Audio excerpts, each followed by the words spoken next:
सांगली, मिरज आणि कुपवाड महानगरपालिकेने तब्बल 2 कोटी रुपये खर्च करून उभारलेले पक्षी संग्रहालय अद्यापही सुरू न झाल्याने विरोधी पक्षनेते मंगेश चव्हाण यांनी तीव्र नाराजी व्यक्त केली आहे।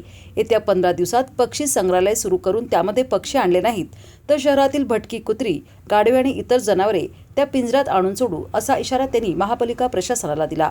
4 महिन्यांपूर्वी तत्कालीन आयुक्त सत्यम गांधी यांच्या हस्ते या पक्षी संग्रहालयाचे उद्घाटन करण्यात आले होते। मात्र उद्घाटनानंतरही संग्रहालय प्रत्यक्षात सुरू करण्यात आले नसल्याचा आरोप करण्यात आला। पक्ष्यांसाठी तयार करण्यात आलेले पिंजरे सध्या रिकामे असून त्यांना गंज चढू लागल्याचेही निदर्शनास आणण्यात आले।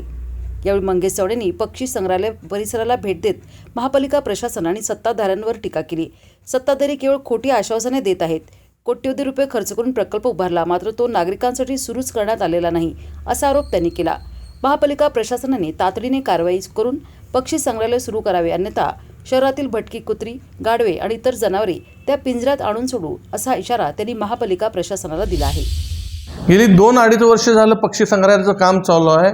4 महिन्यापूर्वी तत्कालीन आयुक्तांनी त्याचं उद्घाटन केलं, पण अद्यापी त्या पक्षी संग्रहालयामध्ये जे बांधलेले पिंजरे आहेत, जी बांधलेली वास्तू आहे, ती पक्षी पण नाही आहेत त्या ठिकाणी।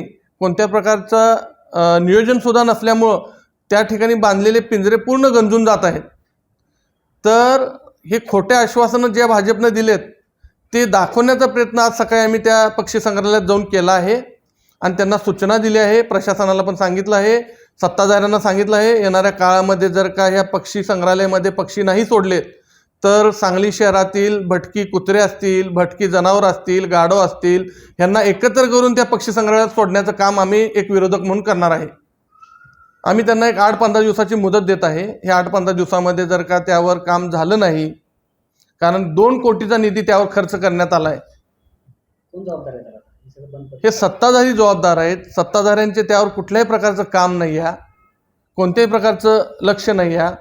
आज काळी खण तुम्ही बघितला, काळी खणीवर पण जवळजवळ 2 ते 3 कोटी रुपये खर्च केले आहेत, ते सुद्धा नागरिकांसाठी खुले केले नाही आहे। तर असे बरेच प्रोजेक्ट सांगलीतले बंद आहेत, त्याचा उपभोग सांगलीकरांना घेता येत नाही आहे। त्यावर या सत्ताधाऱ्यांनी विचार करावा।